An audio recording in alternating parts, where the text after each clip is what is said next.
Assalamualaikum dan selamat datang ke Pala Bola News. Seperti biasa, Pala Bola News akan menyajikan berita bola sepak terbaik kepada anda semua pada setiap hari.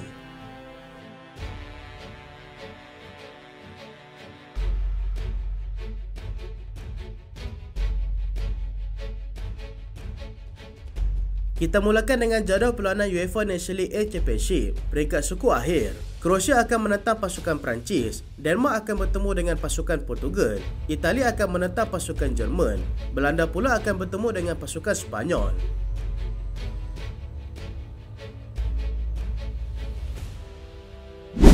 Kelayakan Piala Dunia Zon Amerika Selatan ataupun CONMEBOL bermula jam 7 pagi esok. Paraguay akan menentang pasukan Chile, Brazil akan menentang pasukan Colombia, Peru akan menentang pasukan Bolivia.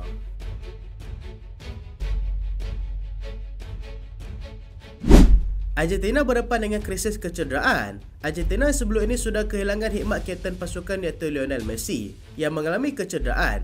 Kini terpaksa berdepan pula dengan masalah kecederaan yang dialami oleh penyerang utama pasukan iaitu Lautaro Martinez.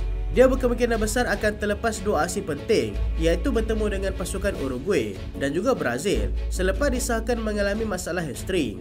Martinez pada mulanya tidak diturunkan ketika perlawanan kedua pusingan 16 terbaik Liga Juara-Juara Eropah, tetapi kembali mengisi tempat ketika perlawanan Liga menentang pasukan Atalanta.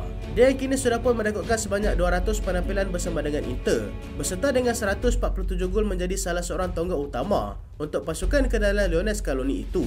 Pemeriksaan awal menunjukkan yang masalah hamstring yang dihadapinya itu agak teruk dan mungkin mengambil masa yang agak lama untuk pulih. Selain Martinez dan juga Messi, Giovanni Lo Celso dan juga Paulo Dybala tidak akan bersama dengan Argentina berikutan masalah kecederaan.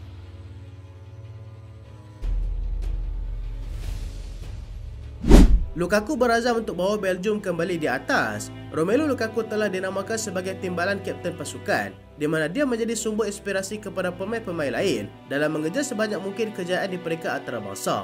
Lukaku juga pada mulanya mengakui yang dia hampir saja mahu mengumumkan persaraannya daripada pasukan kebangsaan selepas kecewa dengan tahap prestasi mereka semasa beraksi di kejohanan Euro 2024 di Jerman tempoh hari. Lukaku juga langsung tidak berjaya untuk meledak sebarang gol sepanjang tempoh kejohanan tersebut sebelum mereka tersingkir di pusingan 16 terbaik kerana tewas kepada pasukan Perancis. Dia berazam mahu mengubah nasib pasukan Belgium selepas dinamakan selaku pembantu kepada kapten pasukan iaitu Kevin De Bruyne dan berharap pengurus pasukan yang baru iaitu Rudi Garcia mampu untuk memacu mereka ke hadapan. Lukaku yang kini sudah pun berusia 31 tahun berkata dia kembali untuk menyarung jersey skuad Belgium selepas mengadakan perbincangan yang cukup panjang dengan satu pengarah teknikal mereka iaitu Vincent Manat. Lukaku yang beraksi dengan cukup mantap ketika bersama dengan Antonio Conte di Napoli kini kembali mendapat keyakinan diri untuk membantu rakan-rakan pasukannya membina kembali pasukan Belgium yang satu ketika dahulu begitu digeruni oleh pihak lawan.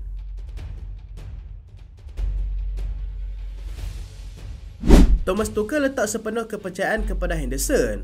Pengurus pasukan England, Thomas Tuchel, meletakkan sepenuh kepercayaan beliau terhadap bekas kapten pasukan Liverpool iaitu Jordan Henderson yang dilihat mampu untuk membawa mentaliti dan pengaruh yang cukup kuat di kalangan rakan sepasukan. Tuchel juga membalas kembali kritikan yang diterimanya kerana membawa kembali Henderson yang kini sudah tidak bersama dengan Liverpool lagi. Tuchel juga melihat Henderson sebagai seorang yang mempunyai karakter yang cukup istimewa seperti mana yang dia pernah tunjukkan ketika bersama dengan Liverpool sebelum ini. Henderson yang kini beraksi bersama dengan pasukan Ajax mempunyai rekod yang agak baik bagi pemain yang berusia sepertinya. Pemain yang berpengalaman luas sepertinya sememangnya patut ada dalam pasukan kerana dia akan menjadi ikutan setiap pemain muda di bawahnya.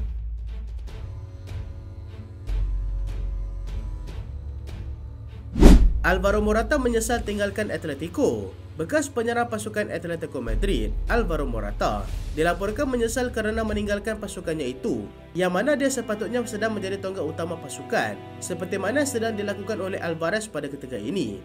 Dia yang kini sedang beraksi bersama dengan pasukan Galatasaray juga tidak begitu menghampakan. Dengan rekod jaringan yang dia lakukan sepanjang musim ini berlangsung, dia berkata yang dia tidak sepatutnya meninggalkan Atletico untuk menyertai pasukan AC Milan di mana dia dilihat kurang menjadi bersama dengan kelab gegasi Serie A itu. Morata merekodkan sebanyak 58 gol dan juga 14 assist semasa bersama dengan Atletico Madrid dan berjaya membantu pasukan Spanyol untuk menjuarai Euro 2024 di Jerman. Morata menjelaskan yang dia terpaksa meninggalkan skuad kebangsaan berikutan daripada masalah mental yang dihadapinya dan kini walaupun tidak beraksi dengan pasukan besar seperti sebelum ini, dia lebih tenang bersama dengan kelab gegasi Turki itu.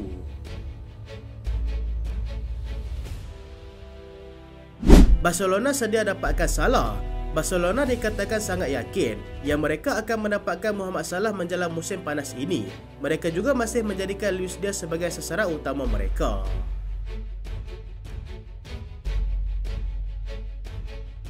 Arsenal mungkin akan dapatkan Sané.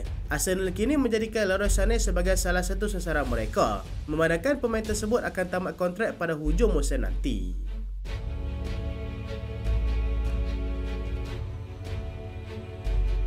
Manchester City bersedia tawarkan 80 juta euro untuk Rafinha. Manchester City bersedia untuk menawarkan lebih daripada apa yang Manchester United tawarkan kepada Barcelona bagi mendapatkan Rafinha. Sebelumnya, Manchester United bersedia menawarkan 60 juta euro, kurang 20 juta euro daripada apa yang Manchester City tawarkan ketika ini.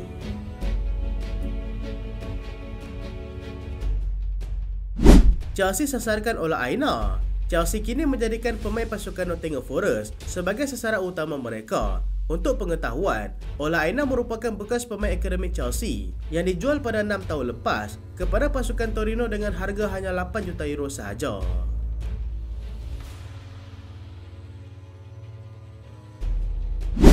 Liverpool mungkin akan terlepas Alvarez. Walaupun bersedia menawarkan sehingga 100 juta euro semata-mata untuk dapatkan Alvarez, tawaran Liverpool itu berkemungkinan besar ditolak selepas Atletico Madrid langsung tidak berminat melepaskan bintang mereka itu.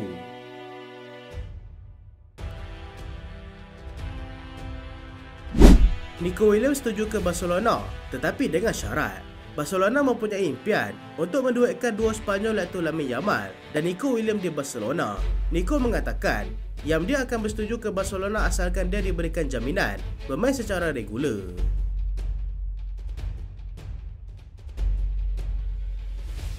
Real Betis akan kekalkan Antony. Antony atau nama samarannya adalah The Goat. Kini dijangka akan kekal bersama dengan pasukan Real Betis sekiranya pasukan Real Betis berjaya melayakkan diri mereka ke Europa League pada musim hadapan.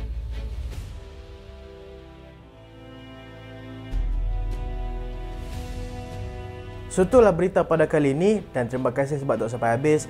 Jangan lupa like, jangan lupa share, jangan lupa subscribe. Aku Solehan. Assalamualaikum.